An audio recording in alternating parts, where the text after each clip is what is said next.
Mr. Bhutto, do you think that President Yahya should now hand over power to you? I find it difficult to answer this question here. I must return to Pakistan before I speak on it. Of course, I will speak on this matter, and the place is Pakistan.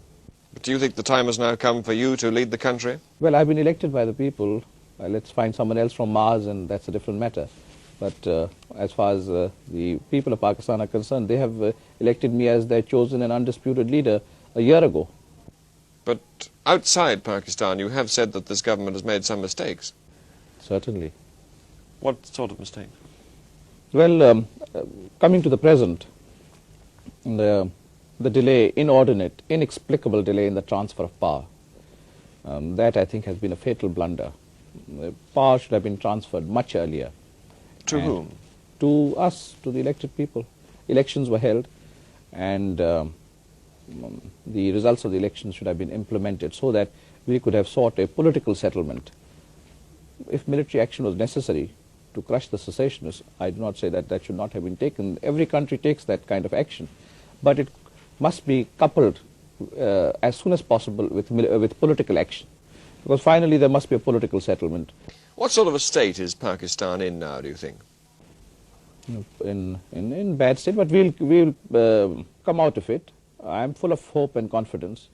We have already won a political victory in the General Assembly by having the whole world supporting our position, and we will salvage the wreckage. I'm quite confident of it. How would you resolve Pakistan's new position after the war now? Well, first things first, we must bring about some reforms, some fundamental reforms, give the poor people of Pakistan a better stake in their own country. Do you still regard Pakistan as one country, Mr. Bhutto? Of course it is one country. Is that realistic? Absolutely realistic. What are realities? Temporary phenomena are not realities. Realities are studied in history. And historically, the concept of Pakistan, the ideal of Pakistan, cannot perish like this. You still don't recognize that what happened in East Pakistan is an expression of popular feeling, that they really do want to be separate? No, they wanted maximum autonomy. And the line between maximum autonomy and secession can be a thin one, or it could be made to appear to be a thin one. How would you react to any governments that recognized the new Bangladesh government? A hostile act? Well, the British people are a great people. We have great admiration for the British people. But I'm afraid the role of the government has been most partisan and unfair towards Pakistan, if I may say so quite bluntly. And this is a long story. I think They haven't defended India's action, have they, the British government? Well, the Indians were receiving missiles and arms right through the war. British factories were working night and day to provide little India pitted against a big Pakistan with arms. And weren't they just fulfilling existing contracts? Yes, contracts are fulfilled, but contracts are broken also. And in the history of diplomacy, I don't know how many contracts you've fulfilled and how many you have not fulfilled on many occasions. And we are too cynical to really talk in terms of a legal obligation.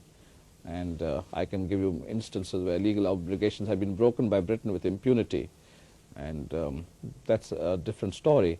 But I think Britain thinks that, well, we divided the subcontinent, perhaps a mistake, and you're trying to atone for it by taking this position. But unfortunately, tea is a very good thing, but tea interests and all have got involved. And jute interests have got involved, and commercial interests have got involved. But I don't want to say very much more because we are in Christmas time, and I wish the British people a Merry Christmas.